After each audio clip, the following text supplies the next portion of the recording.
Ma'am நீங்க சொன்னது போலவே இந்த H1B விசா வந்து அதிகப்படியான எண்ணிக்கையில வந்து இந்தியர்கள் தான் இருக்காங்க. ஏன்னா வருடத்திற்கு ஒரு 85,000 விசாக்கள் கொடுக்குறாங்க அப்படின்னா ஒரு 70% விசாக்கள் வந்து இந்தியர்கள் தான் கிடைக்குது. ஸோ அப்படி பார்க்கும்போது இது வந்து இந்தியர்களுக்கு எதிரா, அதாவது இந்தியர்களை குறிவைத்து எடுக்கப்பட்ட முடிவுன்னு எடுத்துக்கலாமா? ஏன்னா இப்ப சமீபத்தில் அமெரிக்காவுக்கும் இந்தியாவுக்கும் அந்த இருக்கக்கூடிய உறவுகள் என்பது கொஞ்சம் மோசமடைகிறத பார்க்கிறோம். நம்ம அந்த டாரிஃப் வார்லாம் ட்ரம்ப் வந்து அதிகப்படியான வரிகளை வந்து இந்திய பொருட்கள் மீது இது பண்றாங்க, இந்தியா மீது அதிகப்படிகள வரிகள் விதிச்சிருக்காங்க. அப்படி பார்க்கும்போது இந்தியர்களுக்கு எதிராக ஸ்பெசிபிக்கா இந்தியர்களை டார்கெட் பண்ணி இந்த முடிவு எடுக்கப்பட்டிருக்குன்னு சொல்றாங்க. இது உங்களோட பார்வையில் எப்படி பாக்குறீங்க?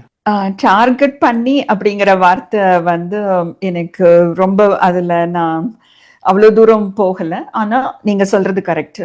70% 85,000 விசாஸ்ல இந்தியன்ஸ் இருக்காங்க.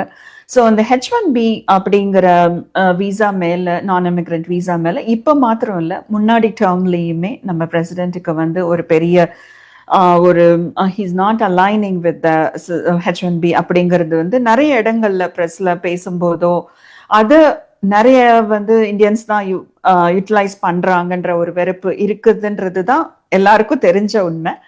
அதோட பார்க்கும்போது இது நான் அந்த சிஸ்டம்ல இவ்வளோ எக்ஸ்பீரியன்ஸ்ல ஆஃபீஸ்ல நிறைய H1Bs எல்லாம் பண்ணிட்டு இருக்கோம். அப்படி பார்க்கும்போது அவங்க சொல்ற அந்த அபியூஸ் ஆஃப் த சிஸ்டம் அப்படிங்கிறத வந்து நான் முழு மனசா நான் எடுத்துக்கல. ஏன்னா நிறைய நேரங்கள்ல, அதாவது இவங்க இல்லைன்னா ரொம்ப குவாலிஃபைடா மாஸ்டர்ஸ் இங்க பண்றாங்க, கம்ப்யூட்டர் சயின்ஸ் ஐடி செக்டர்ல தான் நிறைய பேர் அதை யூஸும் பண்றாங்க.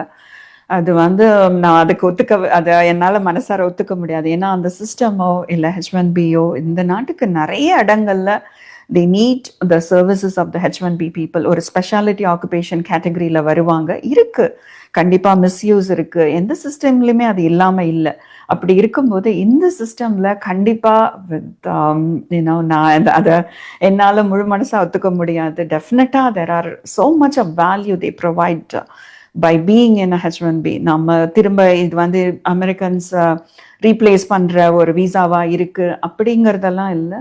தேவைகள் இருக்கு, அது எல்லாருக்குமே தெரியும். பெரிய கார்பரேஷன்ல இருந்து இங்க ஃபங்க்ஷன் ஆகிற பெரிய பெரிய corporations are aware of it. They understand the value of these people they provide to them.